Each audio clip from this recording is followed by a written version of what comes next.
අපි මොනවද දවල්ට කන්නේ? අද අපි දවල්ට කන්නේ කොස් නූඩල්ස්. අපේ නූඩල්ස් එක. ඔන්න අද අපේ වයිෆ් හදන්නේ දවල්ට කොස් නූඩල්ස්. කොස් නූඩල්ස් මේ කොළ පාට පැකට් එකක් එනවා, නිල් පාට පැකට් එකක් එනවා. මේක ඇත්තටම ග්‍රෑම් 180යි. මේක දෙන්නෙකුට ඇති. ඉතින් අපි දෙන්නයි ගෙදර ඉන්නේ. ඉතින් ඒක නිසා අපි දෙන්නට මේක හොඳටම බඩ පිරෙන්න තියෙනවා.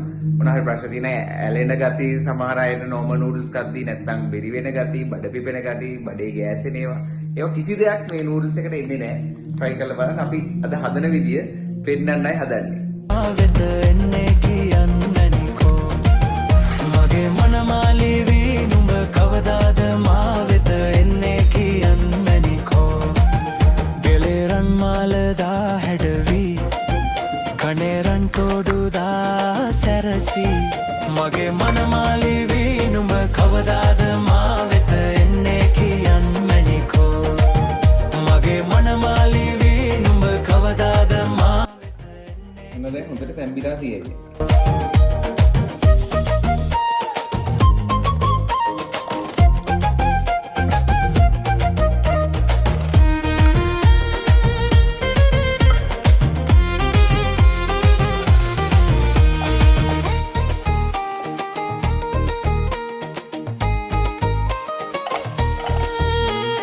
රැන්දු සිනා සඳ වගේ මුහුණේ දැක්කාම හිත බැඳුනේ පෙන්නා අගේ හද රැඳි සෙනෙහේ ඉන්නම් බැඳී එකසේ නැත දායාද ඕනේ කිසිදාක නොනේ ඔබ දැත හිමි වේනම් සුදු නෑනාමාගේ කරකාරේ බැඳගෙන පනවාගේ රැකගන්මම් ලස්සනට තියෙනවා.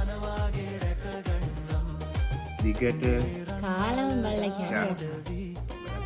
කනේරන් තෝඩුදා සැරසි කොහොමද රහයිද? කවදාද මාවෙත එන්නේ කියන් මැනිකෝ මගේ මනමාලි වී නුඹ කවදාද මාවෙත එන්නේ කියන් මැනිකෝ නියම රසයි. මම ලස්සනට පාටට තියෙනවා.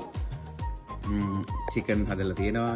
ඉතින් පිපිඤ්ඤා කොනිස සම්බලක් තියෙනවා. සොසේජ් දෙකක් සොසේජ් තුනක් තියෙනවා. ඉතින් ඒකත් එක මේ වගේ නම් ගොඩක් තියෙනවා. ඉතින් මේ බඩ පිරෙන්නම කනවා නම් දෙන්නෙකුට කන්න පුළුවන්. මේ වගේ කනවා නම් ඇත්තටම මේ සාමාන්‍ය පොඩ්ඩ ඔයාලා කන කෙනෙක් නම් පස් දිනකට විතර කොස් නූඩල්ස් එක මේ පොඩි එක කන්න පුළුවන්.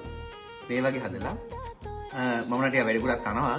ඉතින් මේ බලන්න මේකේ කිසිම කෘත්‍රිම වර්ණකයක් රසකාරකයක් හදතබා ගැනීමේ ද්‍රව්‍යයක් නැතුව අපිට පුළුවන් මේ බොහොම ලේසියෙන් හදාගන්න මේ කොස් නූඩල්ස් එක කොස් යට බේස් කරගෙන හදන එක. මේකේ ඔය බඩ පපුවේ දානවා නම් බඩ පිපෙනවා නම් නූඩල්ස් කෑවට පස්සේ ඒවා කිසිම දෙයක් අතුරු ආබාධ කිසිම දෙයක් නැති නූඩල්ස් එක ගොඩක් රහට හදාගෙන අපි වෙන විදිහට කන්නත් පුළුවන්. නැත්තම් තමන්ට කැමති රෙසිපි එකකට ඕනම රෙසිපි එකකට ලෝකේ තියෙන නූඩල්ස් හදන ඔයාලට කන්න පුළුවන්.